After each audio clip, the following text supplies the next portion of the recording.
मैं दिल से बहुत ज़्यादा खुश हूँ कि माननीय रामकुमार यादव जी के थ्रू हमें दिल्ली विजिट करने का मौका मिला।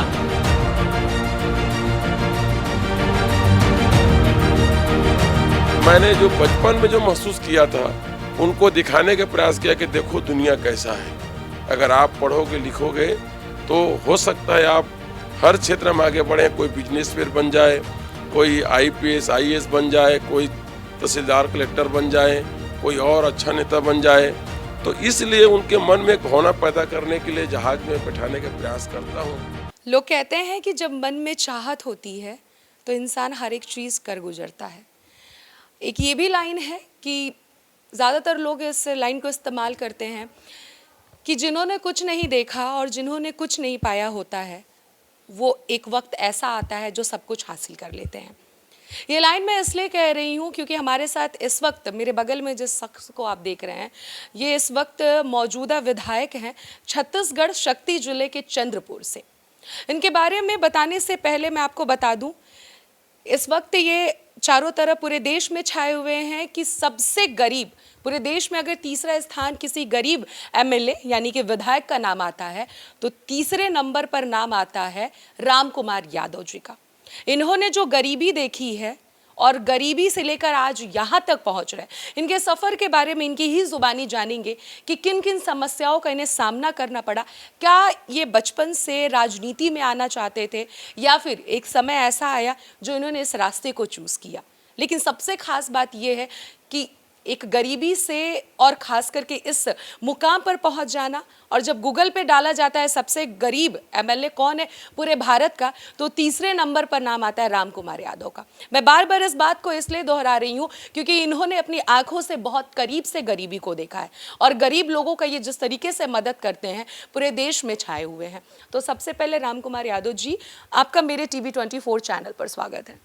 जी जी, धन्यवाद। सबसे पहले तो शुरुआत हम वहीं से करेंगे कि राजनीति जो जर्नी है आपकी, किस तरीके से इस सफ़र की शुरुआत हुई। सबसे पहले तो मैं TV24 के जितने आपके दर्शक हैं सभी को मैं धन्यवाद देता हूं और आपको भी धन्यवाद देता हूं कि आपने मुझे इतना अच्छा मंच दिया। इसलिए मैं TV24 के समस्त दर्शकों को मैं नमस्कार करता हूं, धन्यवाद देता हूं।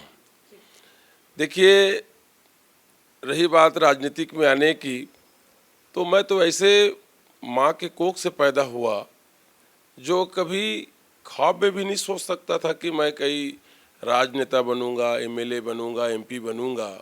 कभी ख्वाब में नहीं सोच सकता था, क्योंकि मैं वो गरीब माँ की कोख जो दिन भर काम करती थी, दूसरे के घर में जा कर के, दूसरे प्रदेशों में जा कर के काम करती थी। वहाँ दूसरे प्रदेश में मैं जन्म लिया। फिर वहाँ से आकर के जहाँ मेरे दीदी रहती थी, शादी करके दिए, तो वहाँ जा कर के हम गाय भैंस चराए करते थे, मजदूरी करते थे। धीरे धीरे धीरे ऐसा मजदूरी करते करते करते करते मेरे माँ बाप पढ़े लिखे नहीं थे, तो क्या एमपी एमएलए होते हम तो कभी जानते नहीं थे। लेकिन समाज से जुड़ कर काम करते गए और धीरे धीरे धीरे सामाजिक कार्य करते करते हम ये मुकाम में पहुँचे कि भाई ये जिला पंचायत होता है, ये सरपंच होता है। और बड़े संघर्ष करते करते कई बार ऐसे हुआ, जन आंदोलन किए क्षेत्र में। जैसे कि मेरे क्षेत्र में जो आदिवासी हैं, ट्राइबल हैं, उनका जाति प्रमाण पत्र नहीं बन रहा था, उसके लिए 3 साल तक आंदोलन करना। मेरे क्षेत्र में किसानों का मुआवजा नहीं मिल रहे थे, उसके लिए लगातार 5 साल संघर्ष करना, उसके लिए आंदोलन छेड़ देना।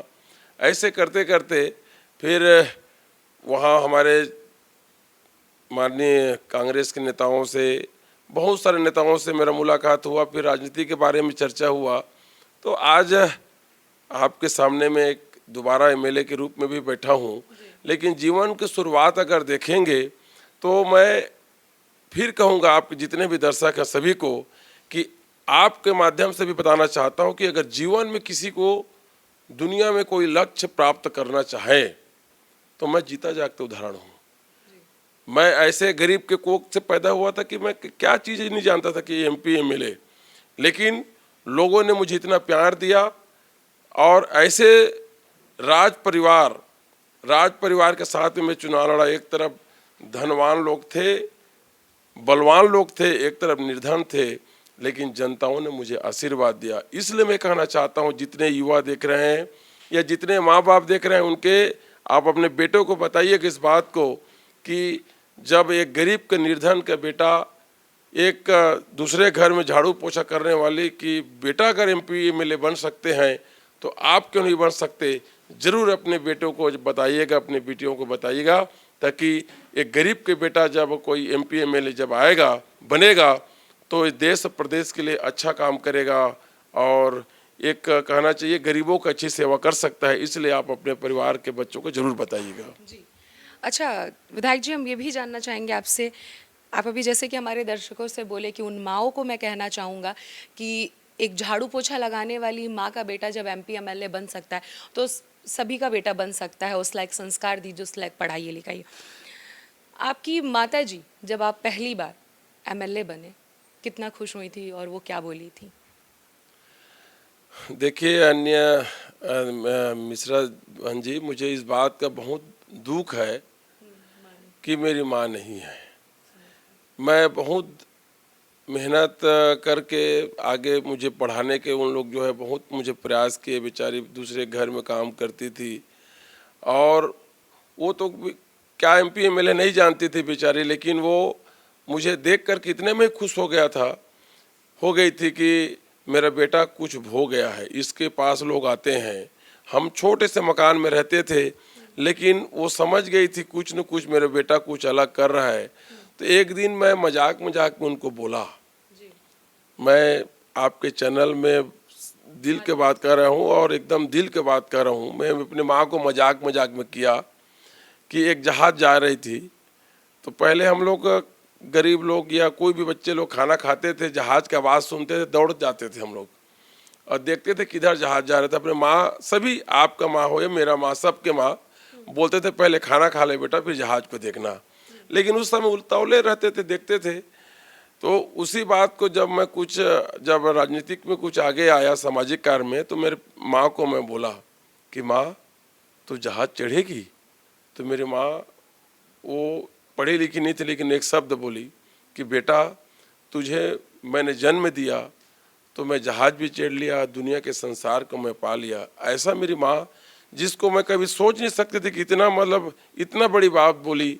और मेरे विधायक बनने के पहले बहुत उम्र तक जी बेचारी, बहुत लगभग 85 साल तक जी।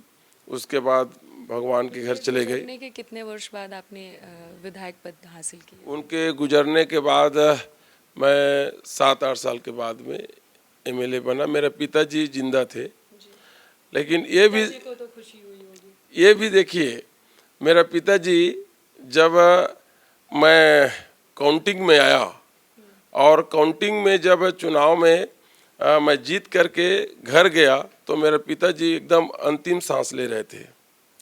और आपके माध्यम से मेरे क्षेत्र के लोग भी देख रहे होंगे इस बातों को। मैं अंतिम सांस ले रहे थे, मैं जा कर के उसको प्रणाम किया। मैं बोला उसको कि पिताजी, मैं दादा बोलता था।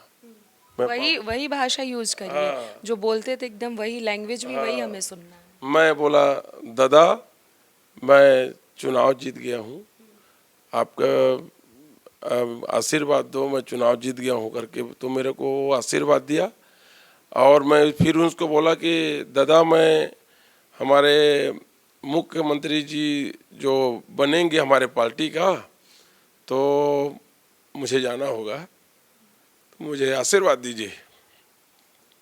आप भावुक भी हो रहे हैं। तो मेरे पिताजी बोले बेटा तू जा सॉरी तो बेटा जी तू जा करके मुझे भेजे। फिर वहाँ पर गया, रायपुर आया मैं रातों रात। लोगों को मतलब नहीं बताया कि मैं घर जा रहा हूँ, चूँकि ऐसा था कि चुनाव जीतेगा और वहीं से कलेक्ट्रेट से सभी विधायकों को लाना है प्रमाण पत्र लेकर के। तो मैं छुप के गया मेरे पिताजी को मिलने के लिए। मुझे ऐसा महसूस हो रहा था कि मेरा पिताजी अंतिम सांस में है, हो सके मैं उसको देख पाऊँ कि नहीं। तो मैं गया, तो फिर देख करके गया।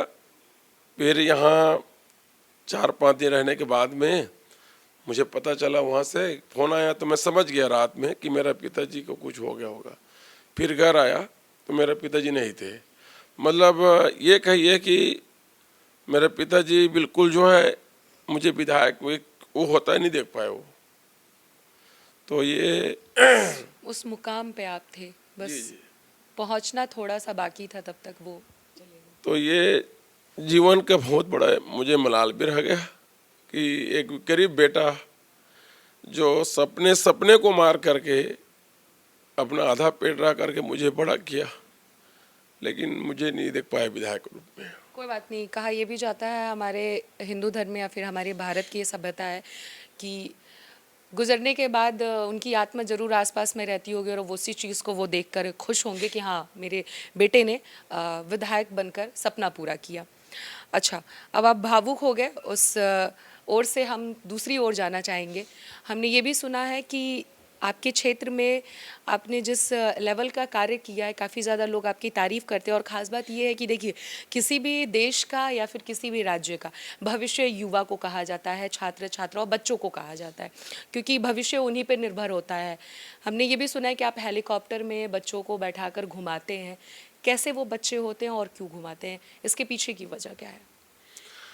देखिए, जब हम लोग गांव में रहते थे, मैं पहले भी बताया, जहाज उड़ती थी तो हम देखते थे कि जहाज में बैठने वाले कैसे होते हैं, ऊपर में बैठ करके इन्हें कैसे महसूस होता है, हम कभी इसमें बैठ पाएंगे नहीं पाएंगे, देख पाएंगे नहीं पाएंगे, ऐसा सोचते थे।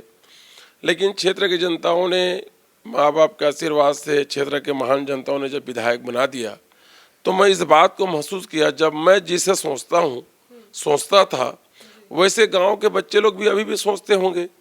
तो इसलिए मैंने एक वो बनाया कि मेरे क्षेत्र में जितने भी हायर सेकेंडरी स्कूल है, वहाँ के बच्चे जो अपने स्कूल में जो टॉप करें 10वीं या 12वीं में, उनको सबको तो चढ़ा नहीं सकता जहाज, तो कम से कम जो टॉपर बच्चे हैं उनको अगर जहाज चढ़ा दूं तो जो बचपन में मैं जो सोचता था वो कम से कम उनके भावना, उनको ये अच्छा लगेगा। ऐसा सोच करके मैं एक छोटा सा प्रयास किया, जिससे लोगों का जन भावना का भी, कई जने मुझे बड़े लोग जो मिलते हैं उन लोग भी मदद किए, सभी लोग थोड़ा थोड़ा मदद करके उनको मैं दिल्ली ले गया था।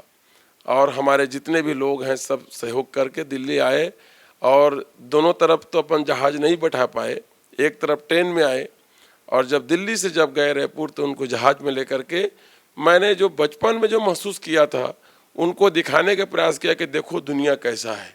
अगर आप पढ़ोगे लिखोगे तो हो सकता है आप हर क्षेत्र में आगे बढ़ें, कोई बिजनेसमैन बन जाए, कोई IPS IAS बन जाए, कोई तहसीलदार कलेक्टर बन जाए, कोई और अच्छा नेता बन जाए। तो इसलिए उनके मन में एक भावना पैदा करने के लिए जहाज में बैठाने का प्रयास करता हूँ, ताकि दुनिया को देख करके वो भी अगला एक अच्छा सोच करके और आगे बढ़े, मनोबल बढ़े। अच्छा, हम ये कहना चाहेंगे, बच्चे तो काफ़ी ज़्यादा फैन होंगे आपके, है कि नहीं? ऐसा है कि नहीं? जब जाते हैं, जब आप इन बच्चों को घुमाने के लिए हेलीकॉप्टर पे, कैसा उनके अंदर एक्साइटमेंट देखने को मिलता है? आप क्या महसूस करते हैं? जैसे आप अपनी बचपन से जो आपने देखा है, सुना है, जो महसूस किया है, आप अभी भी चाहते हैं कि उन बच्चों को हम घुमाए फिराए? जो कष्ट आपने झेला वो आपके रहते हुए आप कोशिश भरसक, आपने जो शब्दों का इस्तेमाल किया भरसक, मैं यही समझ पाई कि उन बच्चों को वो सारी चीज़ें की, उन सारी चीज़ों की कमी ना महसूस हो। क्या कुछ कहते हैं बच्चे, क्या क्या एक्साइटमेंट देखने को मिलता है जब आप उन लोगों को हेलीकॉप्टर में घुमाने ले जाते हैं? उन लोग देखते हैं कि जिस गांव के, अक्सर मेरे क्षेत्र जो है गांव है, 1-2 नगर पंचायत है, बाकी गांव है। तो गांव के लोग तो किसान लोग होते हैं, मजदूर लोग होते हैं, तो उन लोग का बच्चे या परिवार में या गांव में उन लोग बोलते हैं कि अंकल मेरे गांव में कोई जहाज नहीं चढ़ा है, मैं पहले जहाज चढ़ने वाला गांव का बन गया हूं और मुझे बहुत खुशी हो रहा है। ऐसा करके उन लोग फ़ोटो लेते हैं, अपना सेल्फी लेते हैं, और उनमें एक, उनकी आंखों में एक चमक दिखने को मुझे मिलता है। तो उनको मैं समझाता हूं कि बेटा, मैं पहले बार आपको जहाज चढ़ा रहा हूं, लेकिन तू ऐसे पढ़ाई करना कि आपका एक पैर ज़मीन में रहे, दूसरा पैर हवाई जहाज में रहना चाहिए। ऐसा आप मेहनत करना। ऐसा उनको जब बोला जाता है तो उनके भी मन में कॉन्फिडेंस आता है, बोलते हैं कि अंकल देखना, हम वही करेंगे, हम अपने गांव को भी अपने परिवार को जहाँ चढ़ाएंगे, हम इतना पैसा कमाएंगे, इतना बड़ा अधिकारी बनेंगे, ऐसा बोलते हैं, उनको एक कॉन्फिडेंस आता है। कोई आदमी एक सपना रहता है, उसको देखने से उसको मन के कॉन्फिडेंस जरूर बढ़ता है। तो ये उनमें एक महसूस होता है मुझे कि जरूर बच्चे लोग ऐसा करेंगे, इसको पाने की ललक में और अच्छा पढ़ाई करेंगे, ऐसा उनमें देखने को मुझे जरूर मिलता है। बहुत अच्छा। लोग अक्सर लोगों को चॉकलेट दिया करते हैं, बच्चों को आप हेलीकॉप्टर दे रहे हैं, जो आपने महसूस किया वो चीज़ें दे रहे हैं, काफ़ी अच्छी बात है, अपने आप में एक बहुत ही खास बात है। अच्छा, एक चीज़ और हम जानना चाहेंगे आपसे, शुरुआत में जब पढ़ाई हम करते हैं, कोई भी छोटा बच्चा हो, उसके मन में बहुत सारे ख्वाब होते हैं कि पढ़ लिख के मैं ये बनूंगा, ये बनूंगी।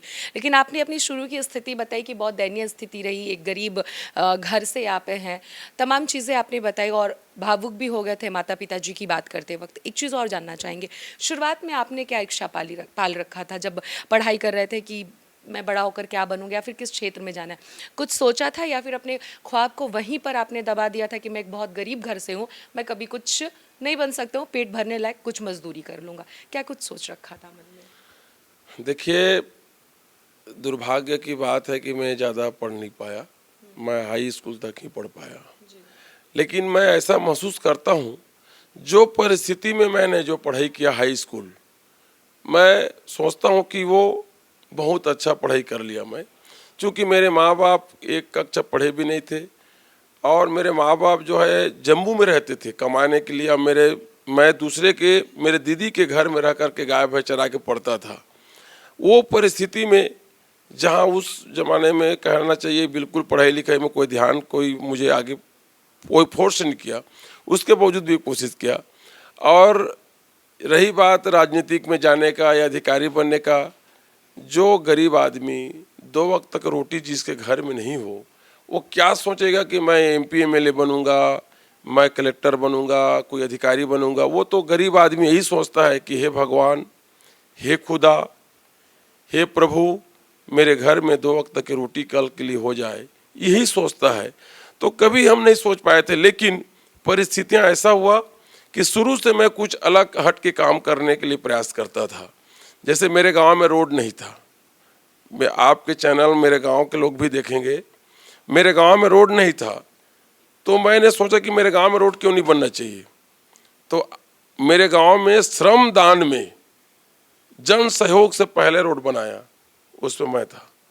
जब आप विधायक वगैरह कुछ नहीं था, नॉर्मल व्यक्ति था।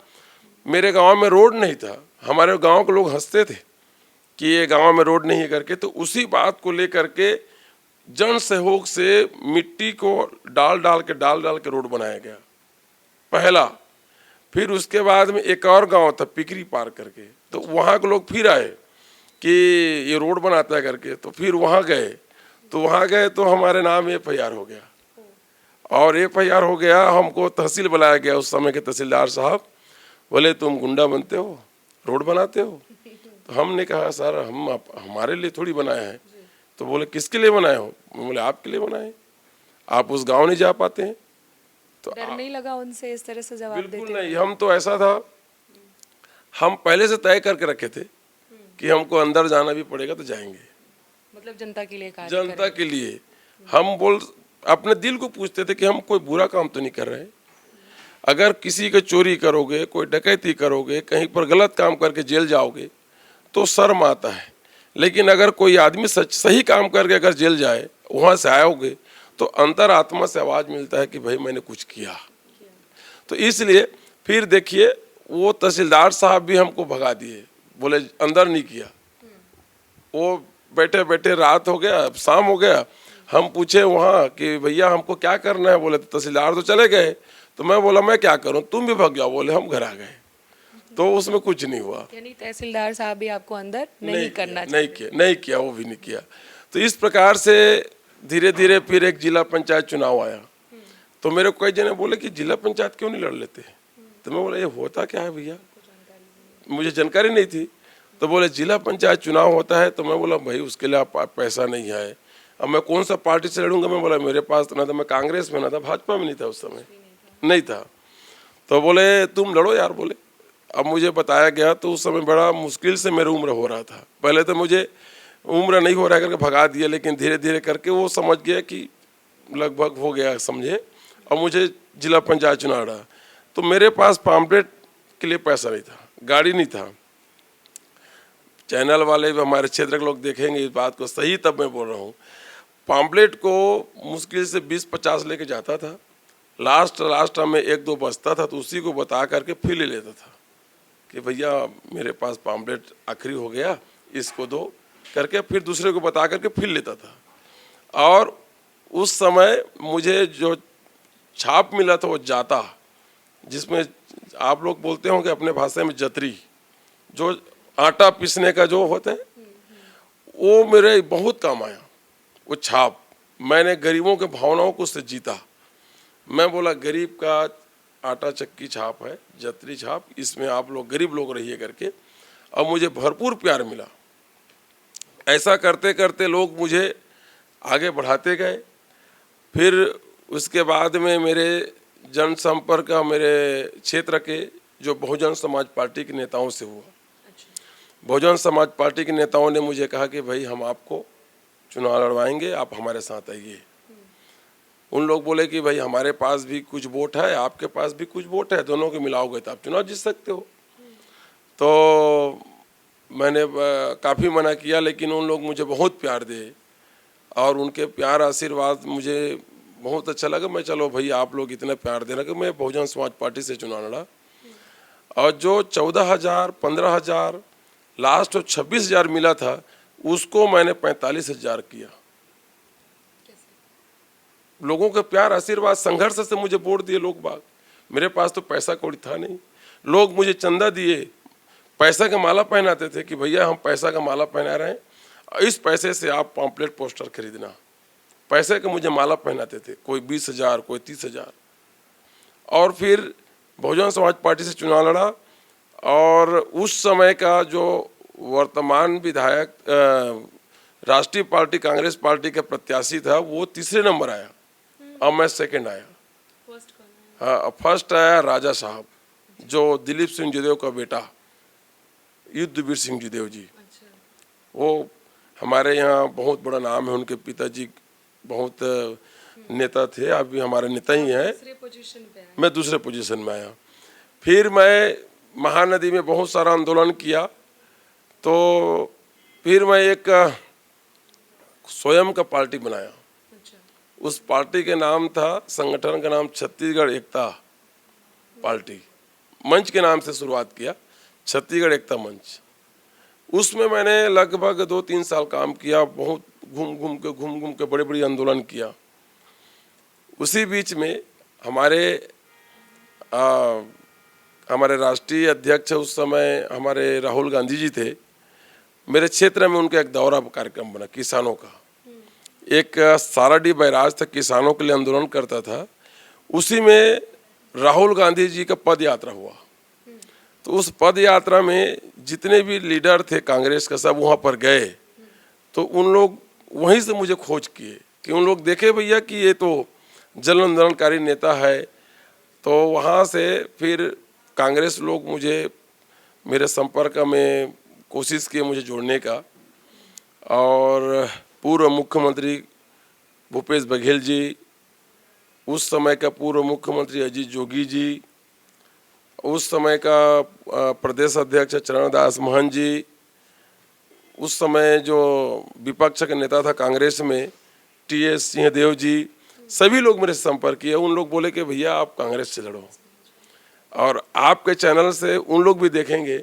मैं पहला व्यक्ति हूँ ऐसा जो बोलता था कि मुझे कांग्रेस से नहीं लड़ना, ना किसी पार्टी से नहीं लड़ना, मैं स्वयं के संगठन से मैं लड़ूंगा। मैं संघर्ष कर रहा हूँ, मुझे संघर्ष करने में मजा आ रहा है। फिर कैसे चले गए कांग्रेस में? हाँ, अभी बता रहा हूँ। देखिए, जितने दर्शक देख रहे हैं सभी को मैं कहना चाहता हूँ, आप लोग ये सोचते होंगे कि कोई बहुत ज़्यादा पैसा मिल जाएगा तो मज़ा आ जाएगा, कोई बहुत बड़े पद में चला जाएगा तो मज़ा आ जाएगा। ऐसा नहीं है। मज़ा आता है संघर्ष में। जब रोज आप मेहनत करते हो, चाहे वो 200 रुपये के लिए क्यों ना हो, या अपने लक्ष्य को प्राप्त करने के लिए पूरे ताकत के साथ मेहनत करते हो, तब जिंदगी का असली मज़ा है। तो मैं उस समय मुझे मज़ा आता था। जैसे आप इतने बड़े पत्रकार हैं, जा कर के माइक को लेकर के इतने 42 डिग्री में जब किसी को पूछते हैं कि आप ये है वो है, दुनिया के समाचार बनाती हैं, तो आप इस संघर्ष में कितना मज़ा आता है। उसी प्रकार से जब उस समय मुझे संघर्ष में मज़ा आता था, लेकिन एमएलए बनने का किसको अच्छा नहीं लगता। फिर मुझे कई लोग, मेरे खुद के लोग बोले, जो मेरे संगठन के लोग बोले कि भैया जब इतना बड़ा पार्टी है, देश को आज़ाद कराने वाली पार्टी, इतना हमारे पुरखे के जब इतना सबसे बड़े पार्टी है, बोल रहे हैं तो आप इसमें से लड़ना चाहिए, आपको जीवन को सेफ बनाना चाहिए, ऐसा मुझे बोला गया।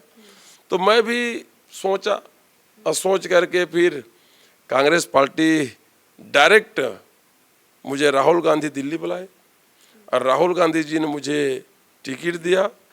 और जब ये टिकट सिर्फ पार्टी में सम्मिलित हुआ, मैं टिकट कोई बात नहीं किया था। अब यहाँ से मैं चला गया तो वहाँ पर चल रहा था कि अब बाहरी व्यक्ति को टिकट नहीं दिया जाएगा, वो है। तो मैं पहला व्यक्ति ऐसा हूँ कि मुझे 1 घंटा पहले फार्म भरा, 1 घंटा पहले कांग्रेस की सदस्यता हुआ। और फिर जब चुनाव में जब मैं गया तो छत्तीसगढ़ में, मध्य प्रदेश में बहुत बड़ा नाम है दिलीप सिंह जीदेव का, उनके बहू के साथ में मैं चुनाव लड़ा। और एक तरफ धन बल था, एक तरफ बाहुबल थे, एक तरफ एक गरीब, एक झोपड़पट्टी में रहने वाला मजदूर का बेटा जब चुनाव लड़ा तो मुझे बोला गया कि राम कुमार तो नहीं जीतेगा। लेकिन मैंने अपने भावनाओं को रखा। मैंने कहा मेरे क्षेत्र के जनताओं को, भाई और बहनों, आप अपने वोट का उपयोग सोच समझ के कीजिएगा। एक तरफ राजमहल है, एक तरफ झोपड़पट्टी में रहने वाला गरीब के बेटा है। जिसको राजमहल पसंद है वो राजमहल चला जाए, और एक झोपड़पट्टी के जिसको पसंद है गरीब के बेटे को, तो जरूर आप सोच समझ के अपने वोट का अधिकार दीजिएगा। और आज 2 बार उन्हीं से मैं चुनाव लड़ा और दोनों बार, पहले बार कम वोट से जीता था मैं। पहले बार मैं जीते थे। हाँ, पहले बार मैं 6000 से वोट लगभग जीता और अभी लगभग मैं 17-18 हजार वोट से जीता। तो मेरा वोट जो है दोबारा में और बढ़ गया, उसी से चुनाव लड़ा। और तो ये मेरे क्षेत्र का जनता का प्यार, आशीर्वाद, कांग्रेस पार्टी ने मुझे मौका दिया। और आप जैसे पत्रकार और बहुत सारे मेरे बहनें भी हैं मेरे क्षेत्र में, जो मुझे बहुत अपने भाई समान प्यार करते हैं, हमेशा मुझे सहयोग करते हैं। तो आज यहाँ रायबरेली में भी यहाँ नहीं आता तो आप जैसे पत्रकार महोदया जी से थोड़ी मेरा मुलाकात होता, तो यहाँ भी आपका भी मुझे सबका प्यार आशीर्वाद मिल रहा है। मुझे बहुत खुशी हो रहा है कि आप जैसे पत्रकार जो है बहुत सुलझी हुई हैं, मैं आपके शब्दों को मैं समझ रहा हूँ, आपके साथ भी मुझे बैठने का और विचार रखने का मुझे अवसर मिला। नहीं सर, मुझे भी आपके साथ बैठकर अच्छा लगा और आपसे बातचीत करके अच्छा लग रहा है। मैं दिल से बहुत ज़्यादा खुश हूँ कि माननीय रामकुमार यादव जी के थ्रू हमें दिल्ली विजिट करने का मौका मिला।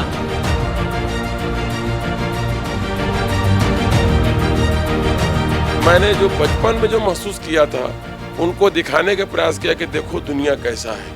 अगर आप पढ़ोगे लिखोगे तो हो सकता है आप हर क्षेत्र में आगे बढ़ें। कोई बिजनेसमैन बन जाए, कोई IPS IAS बन जाए, कोई तहसीलदार कलेक्टर बन जाए, कोई और अच्छा नेता बन जाए। तो इसलिए उनके मन में एक भावना पैदा करने के लिए जहाज में बैठाने का प्रयास करता हूँ।